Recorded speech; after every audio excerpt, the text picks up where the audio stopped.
Good morning to all of you. आज हम लोग देख रहे हैं S9C जो कि डीएलएड सेकेंड ईयर वालों के लिए है। S9C आपका पेपर का नाम हो जाता है सामाजिक विज्ञान का शिक्षण शास्त्र, जिसके अंतर्गत हम लोग देख रहे हैं यूनिट 4 आपका हो जाता है सामाजिक विज्ञान में आकलन मूल्यांकन। इसके अंतर्गत आज का जो हमारा टॉपिक होगा माय डियर स्टूडेंट, वो उस टॉपिक का नाम है मूल्यांकन को सतत एवं व्यापक प्रक्रिया के रूप में वर्णन करें। तो चलिए माय डियर स्टूडेंट, मैं आपको बता रहा हूँ मूल्यांकन को सतत एवं व्यापक प्रक्रिया के रूप में, जो कि हमारा लेक्चर संख्या 9 होगा। तो चलिए हम लोग देखते हैं। जैसे कि हम सभी देख रहे हैं कि मूल्यांकन में विद्यार्थियों के निष्पत्ति तथा शिक्षण अधिगम प्रक्रिया के परिणामों की जांच हेतु काम में लाए जाने वाले परंपरागत सब प्रत्यों, परीक्षण, मापन तथा परीक्षाओं की तुलना आंका जाता है। किसमें? मूल्यांकन में। तो यहाँ पर कहता है मूल्यांकन की विस्तृतता या व्यापकता, यानी कि कहता है कि मूल्यांकन पद की विस्तृतता या व्यापकता के संबंध निम्न बातों हम कह सकते हैं, निम्न बातों को हम कह सकते हैं, जिसके अंतर्गत पहला आता है तकनीक एवं साधनों के संदर्भ में मूल्यांकन का विस्तृतता या व्यापकता। इसके अंतर्गत माय डियर स्टूडेंट यह कहता है कि मूल्यांकन में परीक्षण, मापन तथा परीक्षा, इन सभी की तुलना में मूल्यांकन हेतु जो भी तकनीक एवं साधन काम में लाए जाते हैं उनमें काफ़ी अधिक विस्तृतता और व्यापकता देखने को क्या होती है, मिलती है। आगे कहता है कि मूल्यांकन की जांच प्रक्रिया में वस्तु या व्यवहारगत विशेषताओं की परिमाणात्मक व्यवस्था ही नहीं होती, बल्कि उनकी गुणात्मक व्याख्या भी की जा सकती है। अतः यहाँ मापन और परीक्षण में प्रयुक्त मापन विधियों और साधनों के अतिरिक्त गुणात्मक व्याख्या करने वाली विधियों और तकनीकों जैसे अवलोकन, प्रश्नावली, रेटिंग स्केल, साक्षात्कार आदि का प्रयोग भी मूल्यांकन तकनीक एवं साधनों के रूप में किया जा सकता है। इस तरह से मूल्यांकन के परिमाणात्मक एवं गुणात्मक दोनों प्रकार की जांच प्रक्रिया हेतु साधनों एवं उपकरणों का प्रयोग किया जाता है। आगे कहता है कि और इसी कारण तकनीकों एवं साधनों के प्रयोग की दृष्टि से मूल्यांकन को परीक्षण, मापन तथा परीक्षा आदि से अधिक व्यापक और विस्तृत ठहराया जा सकता है। तो ये आपका फर्स्ट था क्या, तकनीक एवं साधनों के संदर्भ में मूल्यांकन की विस्तृतता या व्यापकता। दूसरा आपका आता है परिणामों की दृष्टि से मूल्यांकन की व्यापकता। तो इसके अंतर्गत माय डियर स्टूडेंट यह कहता है कि मूल्यांकन की प्रक्रिया के फलस्वरूप जो नतीजे सामने आते हैं और जो कुछ प्राप्त होते हैं वह परीक्षण, मापन तथा परीक्षा की तुलना में काफ़ी ज़्यादा व्यापक और क्या, विस्तृत होता है। इसकी पुष्टि हेतु निम्न बातें कही जा सकती है। किसकी पुष्टि? तो यहाँ पर किसकी पुष्टि के बारे में कर रहा है? परिणामों की दृष्टि से मूल्यांकन की व्यापकता के बारे में। तो पहला कहता है कि परिणात्मक विवरण जैसे गणित में रमेश के 100 में से 60 अंक आए हैं प्रदान करने के अतिरिक्त मूल्यांकन के परिणाम यह भी बताता है कि वह प्रथम श्रेणी में पास हुआ है और उसकी उपलब्धि अच्छी तथा संतोषजनक है आदि। इस तरह मापन संबंधी सूचना के आधार पर उसकी वांछनीयता तथा उचितता के बारे में निर्णय लेने की बात मूल्यांकन को काफ़ी विस्तृतता तथा व्यापकता प्रदान करती है। पहला हो जाता है। दूसरा कहता है कि मूल्यांकन के परिणामों द्वारा विद्यार्थियों के व्यवहार के सभी पक्षों और व्यक्तित्व के सभी आयामों में आने वाले परिवर्तनों तथा होने वाले विकास की जांच की जा सकती है, जबकि मापन, परीक्षण तथा परीक्षाओं द्वारा की गई जांच प्राय एकांगी तथा एक पक्षीय ही होती है। ये दूसरा आपका हो गया। तीसरा कहता है माय डियर स्टूडेंट कि शिक्षण अधिगम प्रक्रिया में जुड़े हुए सभी तत्वों, अवयव तथा आधार स्तंभों कि योगदान की जांच मूल्यांकन में ही क्या होती है, संभव हो पाती है।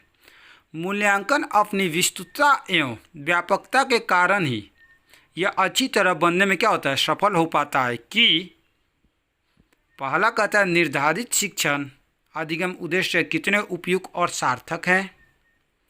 दूसरा कहता है कि अधिगम अनुभव का चयन अर्थात पाठ्यक्रम कितना उपयुक्त है। तीसरा कहता है इस अधिगम अनुभव को प्रदान करने की विधियाँ, तकनीक तथा शिक्षण अधिगम परिस्थितियाँ कहाँ तक उपयुक्त है। आगे कहता है कि अधिगम अनुभव को प्रदान करने में शिक्षक की भूमिका को कितना सार्थक कहा जा सकता है। नेक्स्ट पॉइंट कहता है अधिगम अनुभव को ग्रहण करने में विद्यार्थी की भूमिका को कितना सार्थक कहा जा सकता है। नेक्स्ट कहता है कि अधिगम अनुभव के माध्यम से निश्चित उद्देश्यों की प्राप्ति किसी सीमा तक हो पाई है आदि। तो ये हो जाता है परिणामों की दृष्टि से मूल्यांकन की व्यापकता। तीसरा कहता है प्रयोजन एवं उद्देश्य के संदर्भ में मूल्यांकन की व्यापकता। तो इसके अंतर्गत माय डियर स्टूडेंट कहता है कि उद्देश्य एवं प्रयोजन पूर्ति को लेकर भी मूल्यांकन परीक्षण तथा परीक्षा से बहुत मापन तथा परीक्षा से बहुत अधिक व्यापक और विस्तृत दिखाई पड़ता है। मूल्यांकन के परिणाम शिक्षण अधिगम प्रक्रिया से जुड़े हुए सभी व्यक्तियों को मार्गदर्शन कराने का कार्य करते हुए दिखाई पड़ते हैं, जैसे शिक्षक, शिक्षार्थी, प्रशासक वर्ग, विद्यार्थी के माता पिता, शिक्षा अनुसंधानकर्ता, शिक्षा नीतियों के निर्धारक, पाठ्यक्रम के निर्माणकर्ता, प्रश्न पत्र निर्माणकर्ता तथा परामर्शदाता आदि सभी को मूल्यांकन के परिणामों की क्या पड़ती है, ज़रूरत पड़ती है। इस तरह शिक्षा अधिगम प्रक्रिया के प्रारंभिक चरण उद्देश्य निर्धारण से लेकर उनकी पूर्ति हेतु की गई सभी प्रकार की प्रक्रियाओं के आयोजन तथा प्रबंधक में मूल्यांकन के परिणामों द्वारा उचित पृष्ठपोषण मिलने का प्रयोजन सिद्ध होता रहता है। आगे कहता है इस तरह मूल्यांकन परिणाम अनुदेशन तथा शैक्षिक व्यवस्था एवं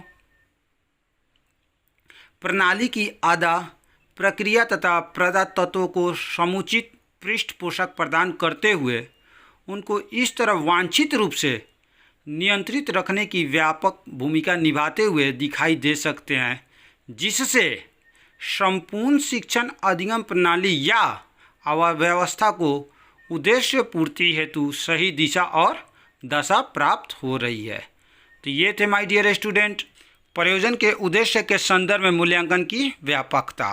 अब आगे हम लोग देखते हैं नेक्स्ट कहता है कि मूल्यांकन की सततता तथा निरंतरता। तो इसमें के अंतर्गत माय डियर स्टूडेंट ये कहता है कि मूल्यांकन जहां अपनी व्यापकता और विस्तृतता के लिए जाना जाता है, वहां उसकी दूसरी बड़ी विशेषता उसकी सततता या निरंतरता होती है। उसमें इस विशेषता के विद्यमान होने की पुष्टि हेतु निम्न बातें कही जा सकती है, जिसके अंतर्गत पहला बात कहता है किसकी सततता, किसकी मूल्यांकन की सततता या निरंतरता के बारे में। पहला कहता है मूल्यांकन कितने समय पश्चात किया जाए, इसके लिए कोई निश्चित अवधि नहीं होती, जैसे कि परीक्षा और परीक्षण में देखने को मिलती है। दैनिक, साप्ताहिक, पाक्षिक, मासिक, त्रैमासिक, अर्धवार्षिक और वार्षिक परीक्षा में वार्षिक अवधि में परीक्षा और परीक्षणों को लेने का रिवाज है। जैसे कि हम लोग देखते हैं ना कि तिमाही, छमाही, नौमाही, बारहमाही परीक्षा होती है प्रत्येक विद्यालय में, तो उसी के अंतर्गत कहते हैं कि मूल्यांकन के लिए एक ऐसा समय बंधन नहीं होता है।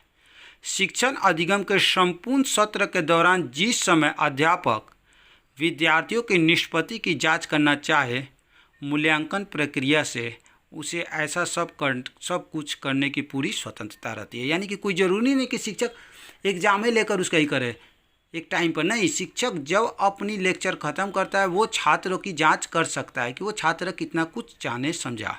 इसके लिए कोई एक टाइम बाउंडेशन नहीं होती है, यानी कि वो अपने कक्षा के दौरान कभी भी कर सकता है। दूसरा कहता है विद्यार्थियों के व्यवहार में शिक्षण अधिगम प्रक्रिया के परिणाम स्वरूप जो परिवर्तन आते रहते हैं, अपेक्षित उद्देश्यों की पूर्ति हेतु वे कितने और किस रूप में उचित ठहराए जा सकते हैं, इस प्रकार का मूल्यांकन आंकना मूल्यांकन का क्या होता है? उद्देश्य होता है। व्यवहार में इन परिवर्तनों का आना अनवरत रूप से चलता ही रहता है। शिक्षण अधिगम के किस मुकाम पर किस प्रकार के अधिगम अनुभव या शिक्षण अधिगम विधि और साधनों से किस प्रकार के परिवर्तन विद्यार्थियों के व्यवहार में आ जाए, यह कहा नहीं जा सकता। इस दृष्टि से विद्यार्थियों के व्यवहार की जांच और इन जांच परिणामों का मूल्य निर्धारित भी अनवरत रूप से करते रहना चाहिए।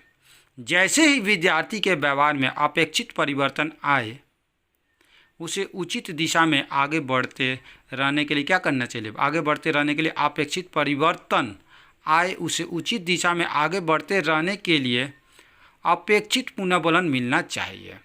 और यह तभी संभव हो सकता है जब अध्यापक या स्वयं विद्यार्थी को यह पता चल रहे कि वह ठीक दिशा में ठीक प्रकार अधिगम पथ पर आगे बढ़ रहा है। इस प्रकार की स्व प्रतिपुष्टि, स्व मतलब स्वयं से प्रतिपुष्टि चाहे अध्यापक को मिले या विद्यार्थी को, या आपको शिक्षण अधिगम प्रक्रिया की सफलता हेतु अत्यंत आवश्यक मानी जाती है। आगे कहता है, इसलिए मूल्यांकन की प्रक्रिया का सतत या अनवरत रूप से चलते रहना आवश्यक होता है और एक आदर्श मूल्यांकन में इस तरह की विशेषताएं अनिवार्य रूप से क्या होती है? विद्यमान रहती है। तो माय डियर स्टूडेंट, आज हम लोगों ने देखा S9 सामाजिक विज्ञान का शिक्षण शास्त्र के अंतर्गत यूनिट 4 के अंतर्गत हम लोगों ने देखा मूल्यांकन को सतत एवं व्यापक प्रक्रिया के रूप में। तो मैंने आपको बताया आज मूल्यांकन को सतत एवं व्यापक प्रक्रिया के रूप में, इस चीज़ को मैंने आपको डील कर बताया। So thank you, have a nice day.